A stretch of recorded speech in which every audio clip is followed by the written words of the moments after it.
Bismillahirrahmanirrahim. Assalamualaikum warahmatullahi wabarakatuh. Segala puji bagi Allah Subhanahu wa taala. Salawat serta salam semoga tercurah kepada Nabi Muhammad SAW. Kali ini kita akan menelusuri perjalanan hidup Rasulullah SAW sebelum diangkat menjadi nabi sejak usia 15 hingga 40 tahun. Masa yang penuh pelajaran dan keteladanan.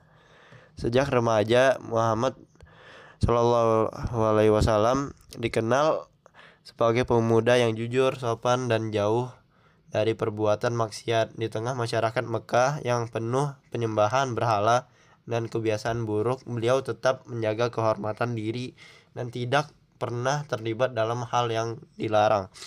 Pada usia 20 tahun, beliau turut menyaksikan Harbul Fijar, namun hanya membantu pamannya tanpa ikut berperang.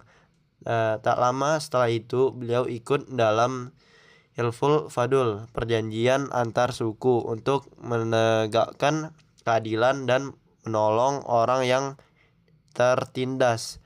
Rasulullah SAW kemudian berkata, seandainya aku diajak lagi dalam perjanjian seperti itu, niscaya aku akan ikut.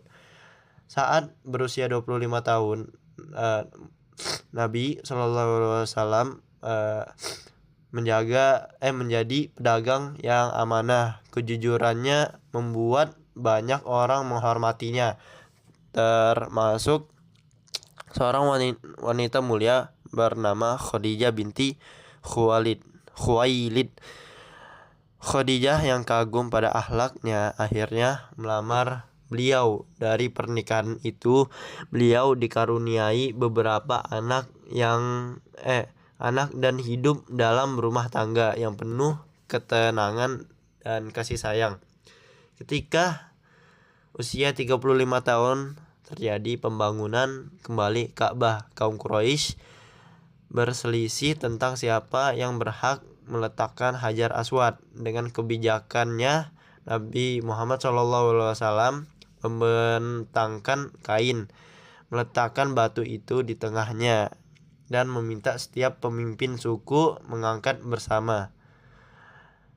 Tindakan ini menyelesaikan perselisihan dan membuat beliau dijuluki Al-Amin, orang yang terpercaya. Menjelang usia 40 tahun, beliau sering menyendiri di Gua Hiro untuk beribadah dan merenungi ciptaan Allah.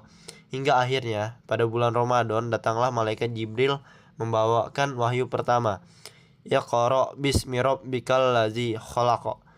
Bacalah dengan nama Tuhanmu yang menciptakan.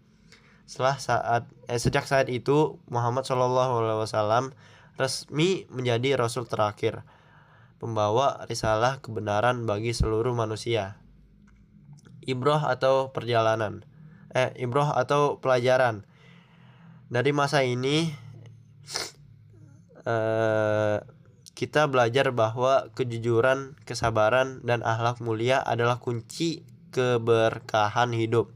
Setiap pengalaman hidup Nabi SAW adalah bentuk persiapan dari Allah untuk mengemban tugas besar menyebarkan Islam. Demikian kisah Nabi Muhammad SAW dari usia 15 hingga 40 tahun sebelum kenabian, sebagaimana diriwayatkan dalam kitab Ar-Rahiq Al-Maktum. Semoga kita mampu meneladani akhlak beliau dan menjadi umat yang dicintai Allah Subhanahu wa taala. Sekian dari Ana. Mohon maaf jika ada salah ucap atau salah kata. Ana akhiri dengan mengucapkan salam. Assalamualaikum warahmatullahi wabarakatuh.